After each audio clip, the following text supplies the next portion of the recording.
Ave Maris Stella. Hello and welcome back to Vatican II in a Year. This is your host, Father Matthew Schneider. I am a priest of the Legionaries of Christ and I teach theology. This is a podcast on the StarCrest Protection Network at sqpn.com. Today we're on day 342 and recovering Gaudium et Spes 64 to 65 on economic development. If you want to follow along, we have a reading plan and more details at sqpn.com/Vatican or frmatthewlc.com/Vatican. Yesterday, we spoke about how dignity is the goal of economics and the Church provides guidance in this time of economic uncertainty. Today, we continue this chapter 3, on economic and social life, and we start section 1 on economic development. The summary for today is economics is providing for people better through technique and sophistication, but still needs ethics. Paragraph 64 has no subparagraphs, so we're just going to read it all together. And the summary is economics is growing for a greater population, but still needs ethics. Let's read it. 64. Today, more than ever before, attention is rightly given to the increase of the production of agricultural and industrial goods and the rendering of the services for the purpose of making provision for the growth of population and of satisfying the increasing desires of the human race. Therefore, technical progress, an inventive spirit, an eagerness to create and to expand enterprises, the application of methods of production, and the strenuous efforts of all who engage in production, in a word, all the elements making for such development, must be promoted. The fundamental finality of this production is not the mere increase of products nor the profit or control, but rather the service of man, and indeed of the whole man with regard to for the full range of his material needs and the demands of his intellectual, moral, spiritual, and religious life. This applies to every man whatsoever and to every group of men of every race and every part of the world. Consequently, economic activity is to be carried out on according to its own methods and laws, within the limits of the moral order, so that God's plan for mankind may be realized. One of the things that has definitely changed between then and now is at the time in 1965, the population was growing in all parts of the world. Today, it is not the case. Today, we are shrinking in many parts of the world. If you look at it, many countries, basically all of Europe, Canada, US, Australia, Japan, Korea, and some less developed countries have fallen below what the 2.1 children per woman, which is generally considered replacement. And so, at the time, economics was doing a great job to deal with this increased population, and it did a decent job of making sure that people had food, clothing, shelter, things like that. Now we have a different challenge as we'll have this aging population where the elderly will become a greater and greater portion of the population. And we need to look at the technological and economic progress then and look at it now and see what we can do and what is ethical. That is the second point of this paragraph about how we can't just have more as our goal. We need to have a goal of serving humans. We need to have a goal of producing things that can be helpful for human beings. This indicates that we must have a moral code for economics, not just we do whatever produces the most money for us, the most ding-dongs or whatchamacallits or whatever. Moving on to paragraph 65, it has 3 subparagraphs. A is about economic development needs to account for all peoples, not just the rich. B, economics, not just technique.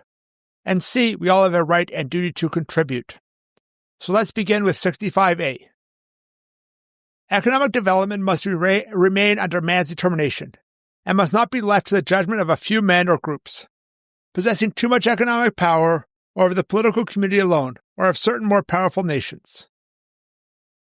It is necessary, on the contrary, that at every level, the largest possible number of people, and where it is a question of international relations, all nations, have an active share in directing that development. There is need as well of the coordination and fitting and harmonious combination of the spontaneous efforts of individuals and of free groups with the undertakings of public authorities. This subparagraph is really referring to the danger of putting everything into the rich people's hands to run economics. They will likely enrich themselves.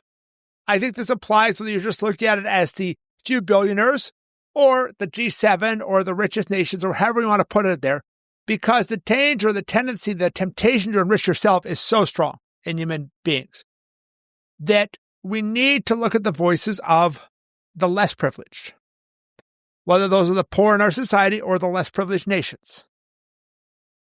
And at the end, it talks about how we need to better coordinate spontaneous actions. It's good to give money for development. It's good to help development in poor countries. But the more we can do that in a systematic way that actually helps them, the better.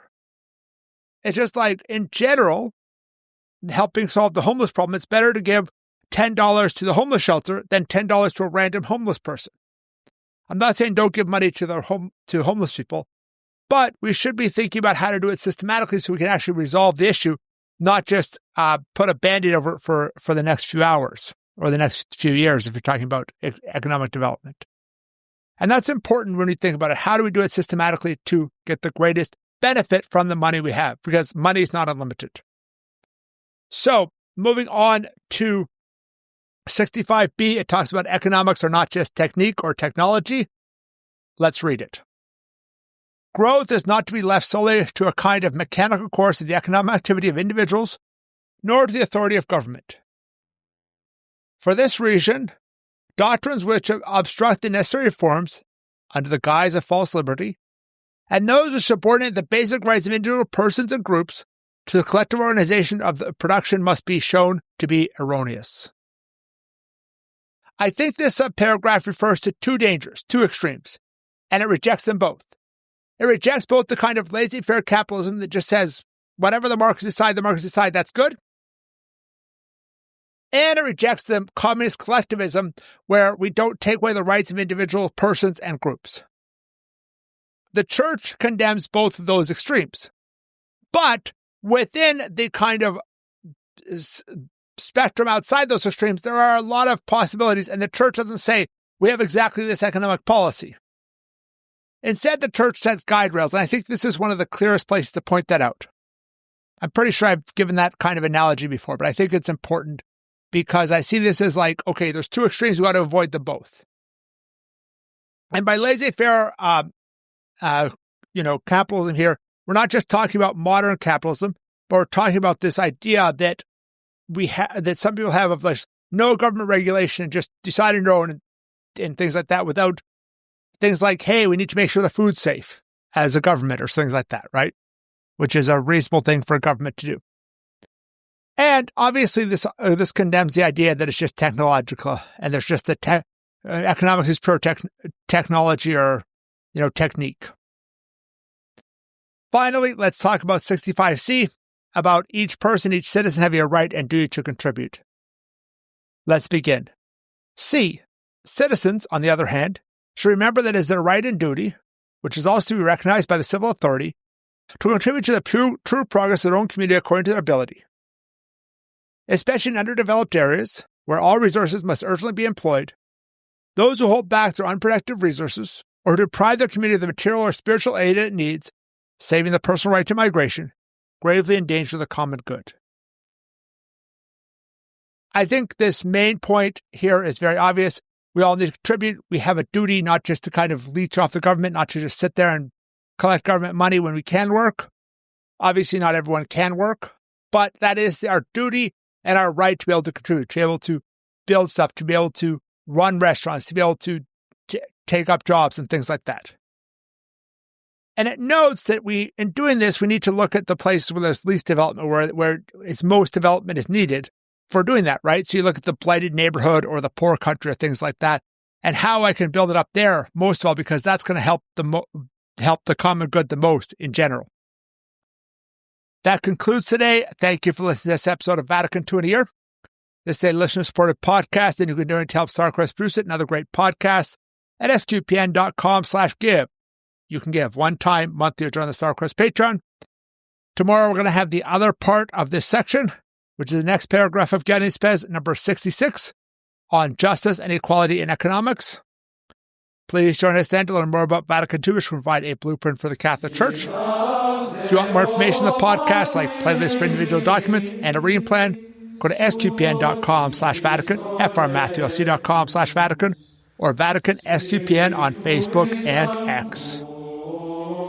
There's also an SGPN Discord with a channel for Vatican II in a year, and you can find that at sgpn.com/Discord. Amen.